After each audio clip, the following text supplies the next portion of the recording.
Welcome to Mental Health Monday. My name is Mick Coyle. Coming up on the programme this week, there would have been heavy drinking in my family because of where we're from. My reaction to it did feel like it fixed something in me I didn't know was broken. Can you give us a couple of examples when you were sort of in that drinking period where you would face a consequence, or maybe the point at which you started to face consequences? I thought I was dying. My tongue felt like it was full in my mouth. I thought it was anaphylactic shock or something. I was constantly sweating. And I started medicating against the panic attacks. And I'll be reminding you how you can make connections with mental health organisations within your community. It's Mental Health Monday.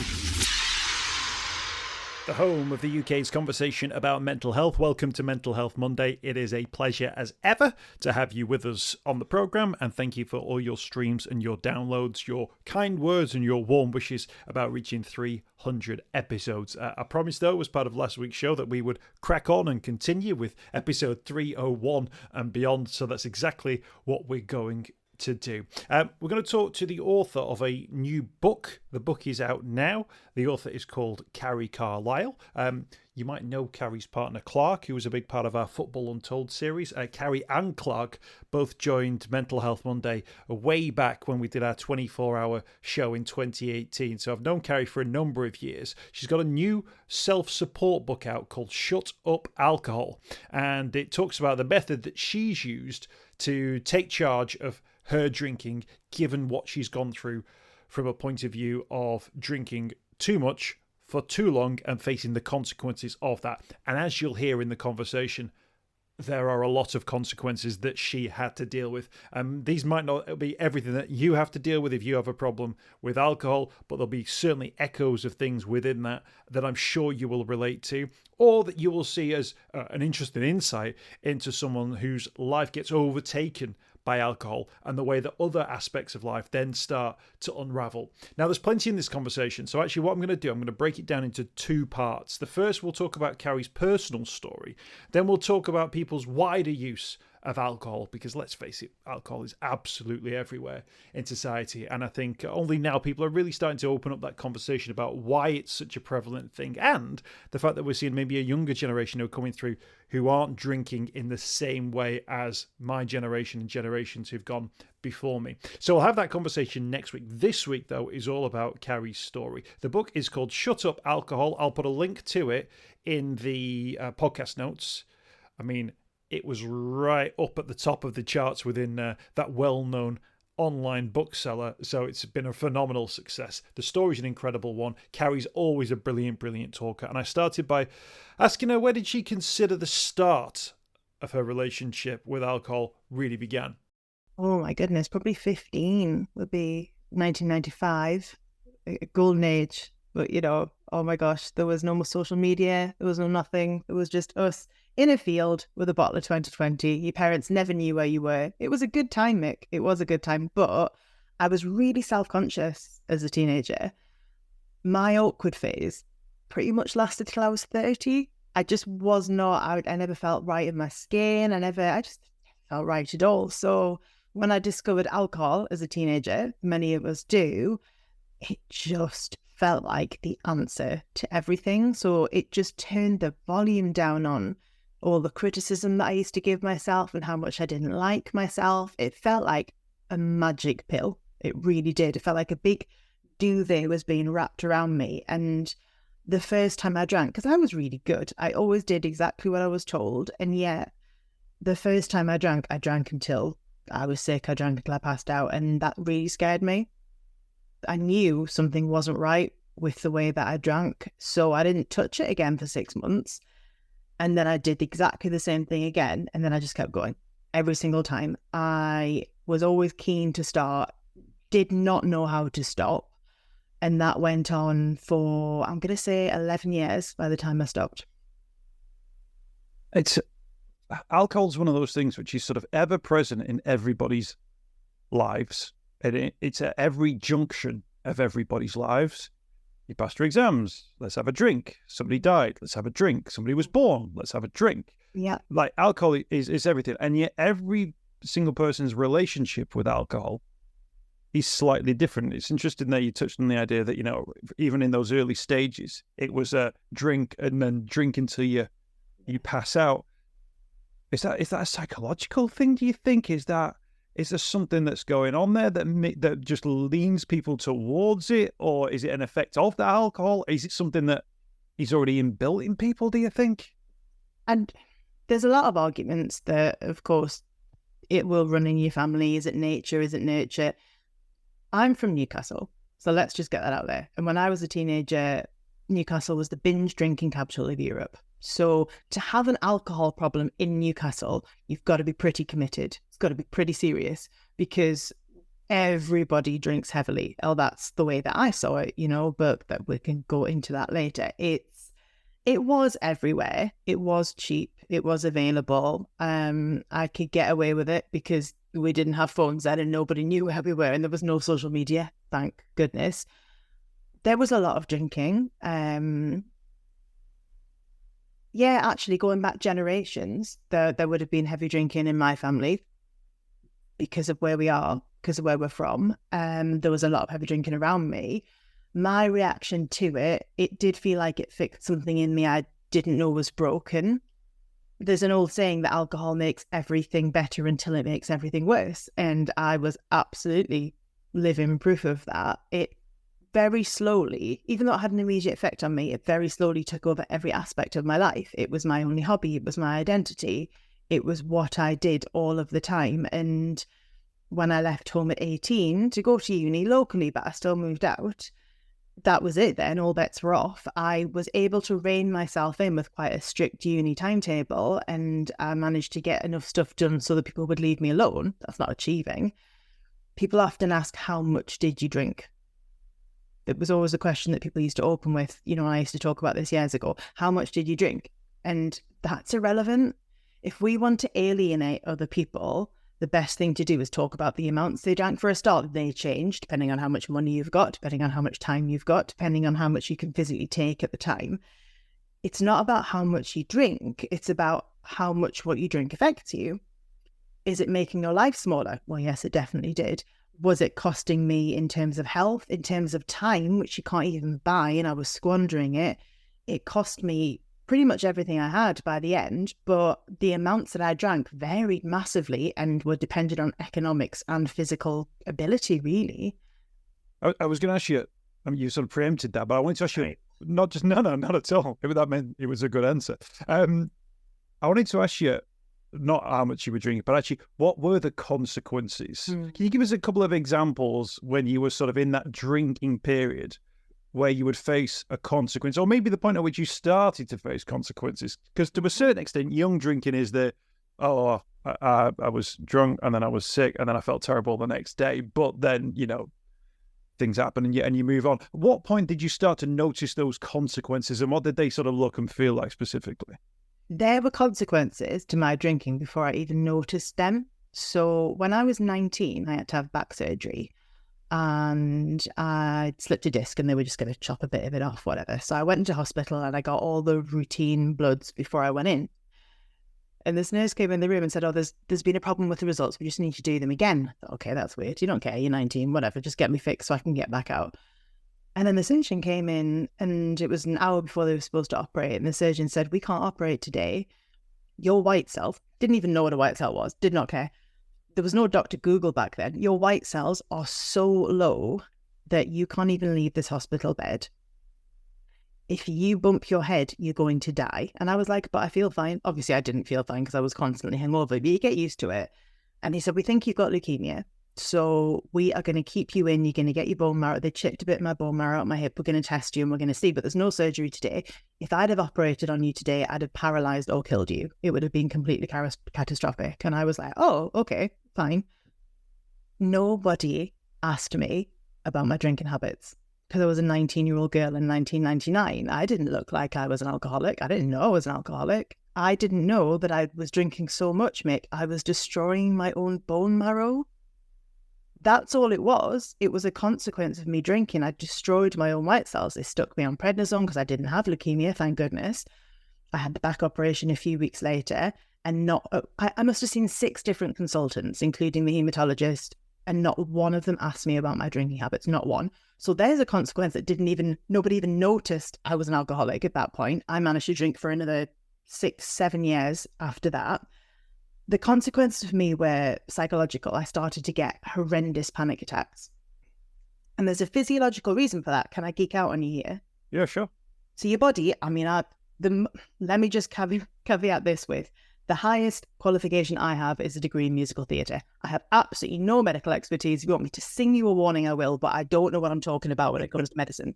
However, your body either makes B12 or it doesn't. Sits in your stomach, makes life nice for you. When we drink alcohol, we rinse it out of our bodies. And if your body can't make it or can't hold on to it, that's when the beer fear comes in. You ever had one of those nights where you wake up and my husband calls it the wardrobe monsters and you think, what did I do? And you just feel weird, paranoid or whatever. It's a lack of B12 in your body. Now that started to hit me really. Sublingual B12 under the tongue can fix that. And the reason that I really like people to know that is I don't feel we should punish people into trying to stop drinking. I really think that if you're still going to do it and you're not ready yet, we should tell people these things. But I didn't know that. So at 21, I started getting constant and debilitating panic attacks. I thought I was dying. My tongue felt like it was full in my mouth. I thought it was anaphylactic shock or something. I was constantly sweating and I started medicating against the panic attacks. So I went from someone who really liked to get drunk and it fixed stuff to literally medicating to stop the panic attacks because my brain couldn't. It's a bit like when you take paracetamol and your brain can't feel the pain, but it's still there. That's when I started medicating. And from 21 to 26, I medicated to try and get the panic attacks out. And it failed, obviously, but it failed a bit, but it worked a bit, if that makes sense.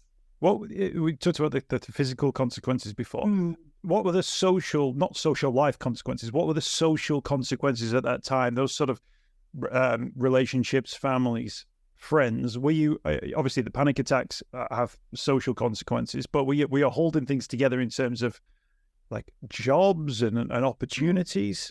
No, I don't know how I managed to. I'm going to say achieve, but it's not even achieve. I scraped by. I did all right. I got my degree, and then I spent 22 was probably the worst year of my life. Drinking wise, 22, everything wise, it was awful. The wheels came off completely, but it wasn't enough to make me stop drinking. And people always think, oh, rock bottom, stop. I didn't. I went rock bottom, back up a bit, and then stop a few years later. So it's not always linear. You don't need friends when you abuse alcohol. You need props to drink next to. Sounds awful, doesn't it? Sounds awful that we'd use people like that, but I would use people and they'd use me. And imagine I loved golf. I don't love golf, Mick, okay? But let's say I love golf. If I loved golf, all of my friends would be heavy golfers and we'd talk about golf. We'd do loads of golf and all that sort of thing. Heavy drinkers are always surrounded by heavy drinkers, and you don't need them to be your friend and you don't need them to be your confidant. You just need them to help you look normal. And if they drink a little bit more than you, that's the sweet spot. Some of them die, some of them get sober. They're not consistent, but as long as you can have someone that makes you look like you've got your stuff together a bit and will just turn up night after night, that's all you need. There's nothing more to a friendship than that. I do have some very good friends that I'd made before I started drinking that are still here now. God knows why. But the ones that are there in the really bad times, they're not your friends, Mick. They're not. I think the fact you use the phrase "do lots of golf" tells me that maybe golf isn't something you would normally play. Lots of golf. We do lots of golf together. We're heavy golfers, but it's just you have your buddies, or they have the same interests as you. Sometimes that's good. In my case, it was bad. Were you happy at that time? Was there a sense of contentment that the choices that you were making were okay? I'm not on a... Look at me just jumping in. Sorry, Mick. No, that's the question. I guess the question is, like, at that time, were you aware that there was a problem or an impending sense that the problem was coming? Or at the age of 22, if you're just about coping, actually, that thing of what we're doing tonight, oh, we're going to the pub, oh, I'm meeting some friends, there can be a sense of, oh, actually, this is quite good. This is what I want to do. I'm making choices on my own regard based on what I want to do. Did it feel like that, or did it feel like, oh, here we go? It does this because that second that drink's in your hand and you get that hit of serotonin or whatever it is, those few seconds, all is right with the world. Those few seconds, you're just a few seconds away from the panic attack going away. No, no, on a physiological level. So, you know, your brain regulates your emotions and that's how you see the world, right? Physiologically, your serotonin levels are messed up. Alcohol massively depresses serotonin levels. So you have to be depressed. There is no other, you have to be in a state of clinical depression because your body, chemical depression, sorry, because your body can't do anything else. You're just battering it constantly with all this alcohol. It never gets to level out. So you're always chemically depressed. And therefore, the way you see the world has to be in that state. It has to be through a constant low mood. It has to be through constantly being ill. So your worldview becomes warped as well. And then you start filtering for the stuff around you and all you see is the bad stuff. And this is before the internet. Like, we didn't have anyone to back it up. We had to do it all on our own. So it's a solution because you hate yourself, so you drink. You hate yourself, the world is bad, so you drink. You hate yourself, the world is bad, it's never going to get any better, so you drink. And actually, the only thing you need to do is stop drinking, and the other stuff kind of sorts itself out anyway. So it is the most vicious of cycles because your worldview is being affected by the very thing that you think you need to stop the world hurting so much. I think your telling of this story, I think, will resonate with certain people on different levels. And it's interesting you've not talked about how much you were drinking, and I'm not going to ask you that question. I'll tell you anyway. I'm not going to keep an option, Mick. No, but it's interesting that it's more about the consequence. The drink was the factor, but actually it was those other things that were going on and the consequences of the drink, which ultimately, I guess, leads to the decision around the last time you had a drink. Do you remember your last drink? So this is awkward. I did not know I had an alcohol problem. I had tried to stop drinking using more traditional willpower methods in 2004 when I was 24. I think I just started to get physically ill. Instead of just the panic attacks, I started to get these weird physical symptoms. And at 24, you don't expect that. So I was a little bit scared. Scare tactics really work for a second. They slap you in the face and you think, oh, get in. I'm really scared now. I'm probably going to stop drinking. And it lasts as long as the symptoms do. It lasts as long as the hangovers do. It doesn't work. So I got really scary symptoms in 2004 and I clung on for dear life for 6 weeks.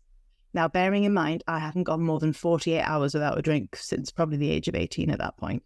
So to last 6 weeks to me was staggering. But I used willpower and it was rubbish and I ended up back in a Wetherspoons and then I drank so much for 2 years. So in 2006, I'd been out for weeks. I mean, literally, I was working as an actor in residence in the middle of nowhere and I could drink. It was like towards the summer. It was towards the end of season and I could drink. So I did. I drank pints of lager were my thing. I thought if I didn't drink spirits, then I wasn't an alcoholic because I'd seen alcoholics that drank spirits. Drank them in blackout, but if you don't remember, doesn't count, Mick. Doesn't count if you blackout. So I thought I'd only drink pints of lager. I'll be absolutely fine. Now I'm 5'9", I'm a big girl. So what I can drink is probably more than what a lot of women smaller than me can drink, but I would never have thought that lager could have got me into that sort of situation. So I stopped drinking. I was sat in a house party. We're probably 6 weeks into me drinking heavily at this point, every day, every night. And this little voice in my head, I'm used to the voice in my head. It's usually going, oh my God, he's such a loser. Or, oh my God, no wonder everyone hates you. You know, really helpful stuff like that. But it went, if you keep living like this, you're going to die. And the voice was actually nice to me. If you keep living like this, you're going to die. And I felt something. I was so used to feeling nothing all of the time because alcohol's really good at that. It's really good at deadening things. And I remember having a visceral reaction to it because I actually cared if I was going to die. Oh, okay. And I thought, well, maybe it doesn't have to be this way. I've never felt like a real grown-up. I've never felt like I was in control. But this little voice, it almost sounded like it was going to help me be an actual grown-up. So I remember thinking, all right, we'll try. So I left the house party, staggered home, woke up the next day, still drunk, obviously. But that thought was still there, like maybe it doesn't have to be this way. And that's when that started. That started in July of 2006. And that was it wasn't the last time I had a drink because I started drinking again for the book, Measured, but we'll go to that later. But that was the last time I ever was dependent on alcohol. That's really interesting because actually you talked about willpower doesn't work. No. But then... No. So what was that? What's the difference between willpower and your brain telling you, stop drinking? Motivation. So willpower. My book isn't about stop drinking or else, or, oh my God, alcohol's bad and it's terrible or whatever, because I would never have stopped drinking and kept doing it like that. Anyone can stop drinking, even in my worst states. The most raging alcoholic in the world has to sleep sometime. They have to. So that's when we stop drinking. I've said this for years and years and years, and people used to laugh at me, but everyone says it now. It's not about stopping drinking. It's about keeping doing it. Anyone can stop drinking. It's keeping doing it. It's forward momentum. And I was very fortunate that the weirdness of all of my life circumstances came together perfectly to bring this method out. Not everyone has to learn how to walk again. I did, and it really helped me, spoiler alert, and it really helped me get with that idea of perpetual forward motion. So I feel like I've gone way off point here, but the difference between willpower and getting your own brain on board is that there's no push-pull anymore. Your brain gently, through the really simple exercises that I do, it gets to be your ally. It turns towards you and you both face in the same direction. There was a push-pull there, don't get me wrong, and I don't know why that was my moment of inspiration. And had my brain not spoken to me with compassion, I probably wouldn't have listened anyway. It would have been the same white noise. Does that make sense? Yeah. Willpower to me is...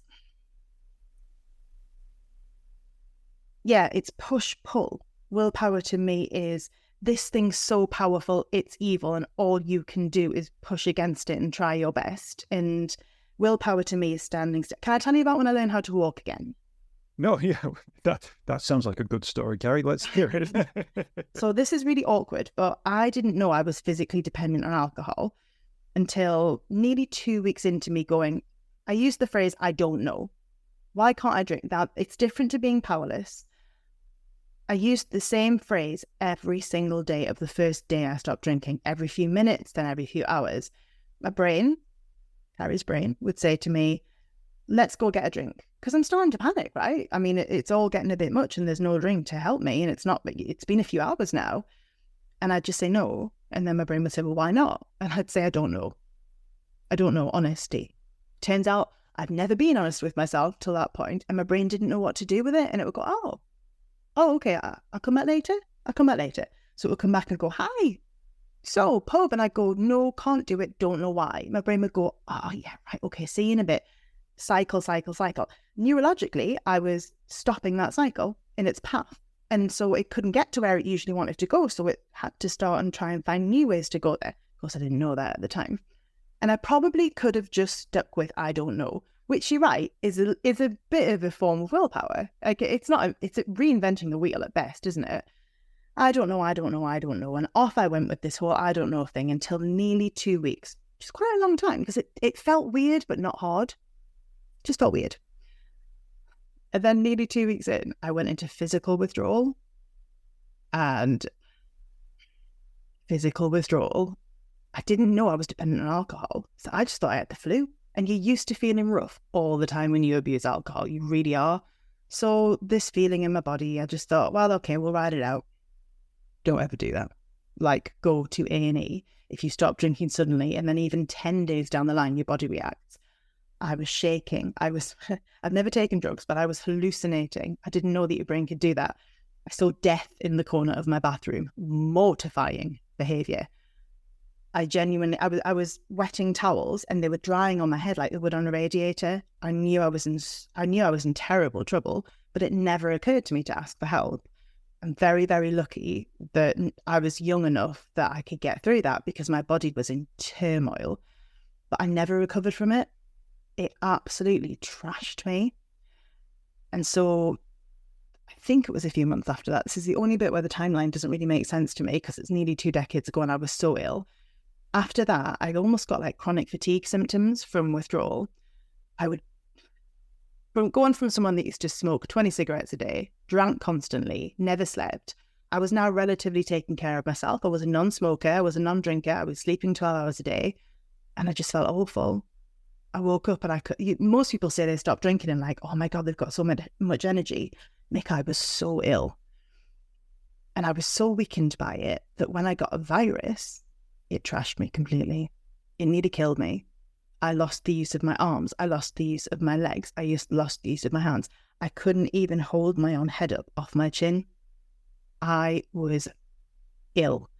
My parents had to take me back to Newcastle, where they looked after me for on and off for 3 years in their spare bedroom. Sometimes I could lift my head off my chin. Sometimes I could use my fingers. Sometimes I could stand up or sit up even.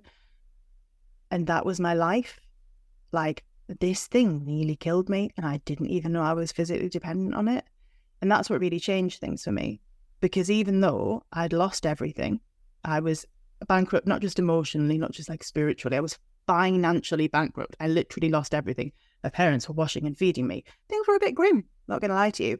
But for the first time in my life, I was not going back to drinking. Drinking was not going to solve this for me. So I lived through that, and every single lesson that I learned within that time, every time that I felt a new emotion like peace, like contentment, I never felt those emotions, couldn't have picked them out on a lineup, Mick. I had no idea who they were. I thought, oh my God, if I feel better now in this horrendous situation than I did when I had a life and I had a career and I had friends, I'm an authentic non-drinker. The core of me is an authentic non-drinker that just picked up some bad habits, and this is who I'm meant to be. The book is obviously a self-help support book.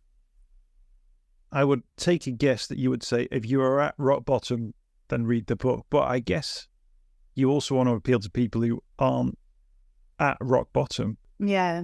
Because so many of your stories are like, you talk about sort of like the peaks and the troughs. There are a lot of troughs there that we've talked about there, and the consequences have been absolutely huge.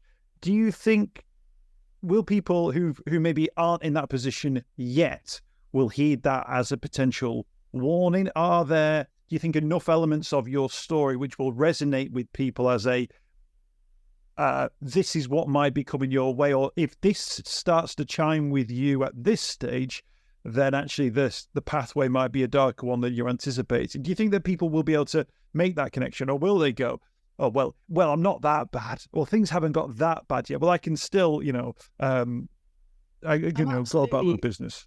I'm absolutely a terrible warning, like fair play, but I don't believe in scaring ourselves sober or what have you. So it doesn't work.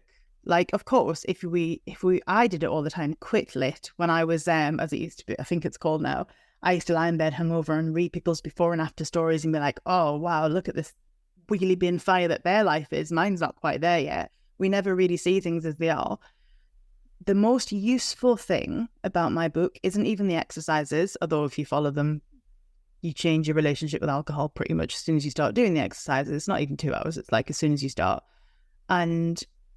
But what the most useful thing is, it's not learning the stuff to make this journey easier. It's unlocking what made it so hard the other times. It's not your fault that you can't crack this. It's not your fault that this journey has been hard. It's because you're doing the stuff that I did that makes it hard. A lot of people, I'm a big proponent in momentum, forward moving momentum, because when I learned how to walk again, as I did, I'm quite good now. You've seen me walking. You wouldn't guess that I'm a relearner. A lot of people think that learning how to walk is hard. It's not great. I've done better things, but learning how to stand is way more difficult. I still struggle with learning with standing. It requires concentration. And I think that a lot of people don't realize, and I didn't realize until I physically embodied that lesson, how handy forward momentum is. Me and everyone who has a complicated relationship with alcohol, some heavy drinkers don't have complicated relationships with alcohol. We can come back to that in a second. Some people are heavy drinkers that have a very simple relationship with alcohol. So it's your relationship with alcohol that's complicated. That's what causes the push-pull. When it comes to stopping drinking, there's some very obvious, what I call drinking momentum. I had very powerful forward-moving drinking momentum. And it's included in stuff like, I'm fine, or I'm not there yet, or nobody understands me, I'm a special snowflake in everything that I've done, no wonder I drink, look at my life. All the stuff that we use to support our drinking. That's really obvious drinking momentum. And my way, you build up non-drinking momentum. And it's impossible to drink when you build up non-drinking momentum. It's impossible to have anything but indifference to alcohol and you build that stuff. But there's some drinking momentum that's disguised. It feels like it's going to help you, like counting days of non-drinking, which is what I try to do. Like, I'm not drinking tonight. Well, that's really heavy drinking momentum. Like, oh, I can't believe what I did last night. I'm never doing this again. I hate myself. That's drinking momentum. I'm not going to drink for a whole week. That's drinking momentum. All we're doing is focusing on alcohol. If you take the attention off alcohol and put it on everywhere else, now for someone that doesn't have a complicated relationship with alcohol, that seems super obvious. Like, why would you read a book about that? Just go do other things. You'd asked me 17 years ago, cool, just go do something that has nothing to do with drinking or sober living. There's nothing. 99.9% of the world is that, because that's our warped thinking. There is so much in life that has nothing to do with alcohol, and the majority of people don't care about alcohol and they can quite easily go do other stuff. But people like me who are in that place, we genuinely don't know it exists. And that's where we have to get to have effortless indifference to alcohol. I don't care if you drink again or never drink again. I want you to be indifferent to alcohol first, because it can't have any claim on you then. You say you started drinking. Yeah, for the book, right? Yeah, but that's, you know what, when you say it sounds like, for research purposes, I started drinking, but like... Can I tell you the truth? Go on. My husband was like, what? So it was in lockdown where everyone, this book took me 10 years to write. Not because it's like a massive tome. It's not. It's like 150 pages max. So, every single thing I teach in this book, every single thing I teach about anything in any of my books, courses, whatever, comes from within. It is a lesson that I have physically learned. So I started teaching. I was a TV presenter when I first started talking about me being a non-drinker. It amazes me when people talk about, it's amazing when people talk about, they're newly sober and stuff. I've got a massive gob, but I didn't talk for 7 years about me being a non-drinker. I didn't talk about it because I thought, I don't know if I should I, do I have anything to offer? And I did, I'd invented this system. Of course I had something to offer. So I started talking about it because I was a TV presenter, because I used to write for different news publications and whatever. I'd turn up and I'd do reaction pieces on the news or just do sober living stuff, whatever. Women would find me. They'd just find me from everywhere and say, can you teach me how you did it? And I'd be like, no, I'm not a teacher. Well, I was a teacher years ago. I was a drama teacher, but no, I can't teach this. Is it even illegal to teach this? And they were like, yeah, just teach me what you taught. So I looked it up and apparently it's fine. I did an NLP course just in case, there was something I should be learning. It turns out it was fine. So I just started teaching them on Skype back in the day before working from home in Zoom. And I'd be like, look, this is what I did. Try it. And it worked. And it worked. And it worked. And this one woman came to me and she was like, used to do 3 sessions. She'd done her first 2. She was flying. She'd go off, do the little exercises, come back. She refused to do the 3rd session. Like, oh, awkward. Pinned her down and she was hysterical. She was crying, I can't do this, I'm a failure. And I was like, what are you talking about? She was this mega successful CEO, so nothing like me. She said, I went away for work and I drank. And I was like, I know what binge drinking looks like. Like, hello, I'm binge drinking's mascot, quite frankly, from back in the day. Well, what did you drink? And she said, well, I had 2 drinks over 3 days. And I was like, okay, nothing about this makes sense to me. Number 1, how? Number 2, why? She was like, well, I just couldn't network without it. And I said, right, and then did you go home and drink a bottle of vodka? She was like, no, and then I just didn't do anything else. I left it alone. Blew my mind. This is not what the method's used for. I don't like this at all. I thought she's just an anomaly. It'll be fine. No, she wasn't an anomaly. The majority of people would use it to just not drink at all anymore, like me. But there were some that used it as almost moderation management, which is an American thing. So it came to reading the book.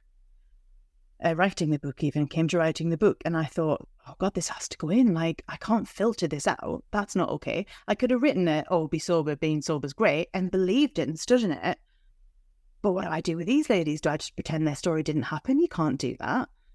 So I said to Clark, we're in lockdown. I said to my husband, Clark, so I'm thinking about starting drinking again. My husband is the most laid back person in the world. He really is. And he went, yeah, of course you are. And I was like, no, I am. I'm thinking about it. And he went, okay, baby, we'll see.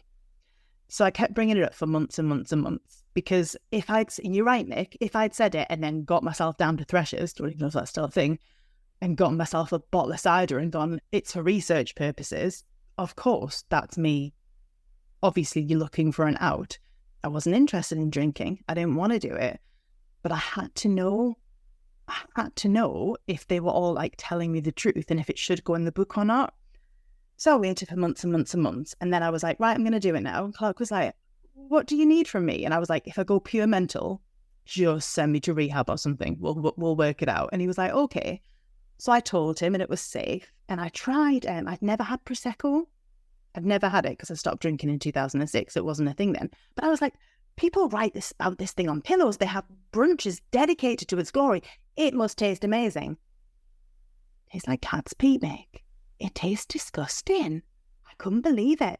And I was one of those, I was having it out of this little glass and I let it go warm and I left it on the table. All things that I used to watch other non-drinkers do and go, how are they not concentrating on that drink? How are they not wanting to finish it? All the stuff that was mysterious to me.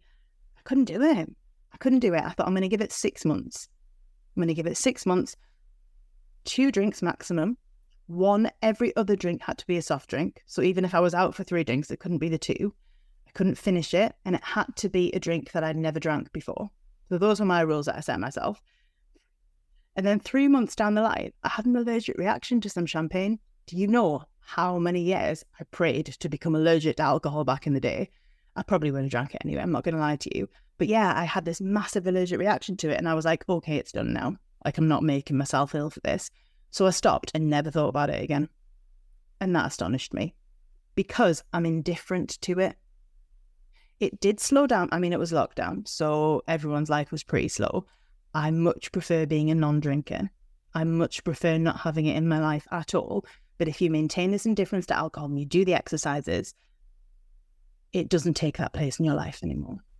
Okay, so there's quite a lot more to the conversation with Carrie Carlisle. Her new book is out now. There is a link now in the podcast notes to Shut Up Alcohol by Carrie Carlisle, a brilliant guest for this week's Mental Health Monday. Make sure you subscribe to the podcast because part 2 of the conversation is coming next week, available wherever you get your podcasts. Now here is the standard outro to the podcast. I hope you've enjoyed this week's podcast. Thanks for checking out Mental Health Monday. My name is Mick Coyle. You can find me on Twitter at Mr. Mick Coyle. You can also find me, Mick Coyle, on Facebook as well. Don't forget, if you want to speak to somebody about your mental health, you can do so. The Samaritans, free to call on 116 123. You can find mental health services where you are. Just look for the Hub of Hope. Type in your postcode. It'll find those mental health services close to you. And for support in a crisis, you can text SHOUT to 85258. That's if you're experiencing a personal crisis, you're unable to cope and need support. Shout to 85258. That's a text line. Do get involved in those services. In an absolute emergency, always remember the number to call is 999. Thanks for downloading the podcast this week. We'll be back next week with more Mental Health Monday.